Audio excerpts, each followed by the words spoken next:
खिन्थु फोथायाबा नायनो हानाय जायगाखौबो नाथांसो थांनानै एकदम डाइरेक्ट गावखाना नायना गावखानायखा खर' गावदों मानसिखौ गावलायनाय नङा बियो एकदम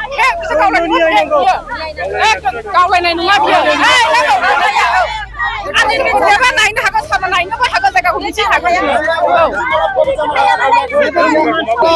निजोंबो नियायनांगौ जाय गावग्रा बेखौ नांगौ जोंनो नांगौ जोंनो नियायनांगौ बिनि फिसा फिसौ बबे समनि थाखायबो नांगौ जोंनो गासिबो नांगौ जोंनो जों दा अमा नङाना जोङो मान थगायनानै मोना जोङो नांगौ जोंनो मान जेल बानायदों मानो जेल बानायदों हमना लांनाय मोनबा बे जाथायनि थाखाय जोङो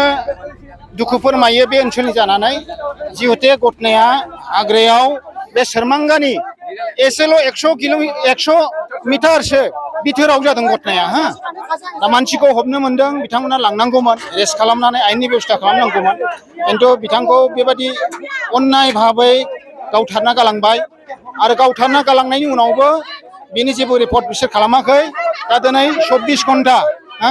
मैया मोना बेलासिनि 3टा आरो दा 3टानि बारबाय दा बेखायनो जोङो खावलायदों जोंनि बिटिसि सरकारनि मान गोनां जोंनि दैदेनगिरिफोरखौ जि खोथाफोरखौ जोङो मिडियायाव नुदों ससियेल मिडियायाव बे नंखाय बेवहाय गावलायनाय माबा मोनसे जेबो थासारि जायाखै बेवहाय बिथांमोना हमनो मोनदों आरो हमनानैनो गावदों हमनानैनो मानसिखौ गावदों थुनानै बेखौ गावनाय जादों दा बिनि फोरमानफोरखौ दिनै दा नुनो मोनबाय बिनि डेड बडिखौ दा लाबोबाय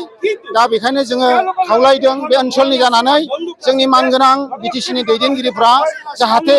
बिनि बेबस्थाखौ लायो आरो बिथांनि न'खराव फैनानै जाहाथे मोजाङै खबर लायो डिटेल्स खबरखौ लायो आरो बिनि थाखाय जाहाथे माबा मोनसे क्षतिपुरन जोङो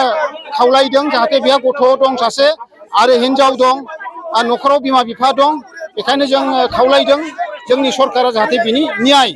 न्यायखौ जाहाथे होयो न्यायखौ जाहाथे बे न'खरा मोननो हायो बिथाङा मोननो हायो जों बेखौनो दिनै रायजो राजानि जानानै खावलायहरनाय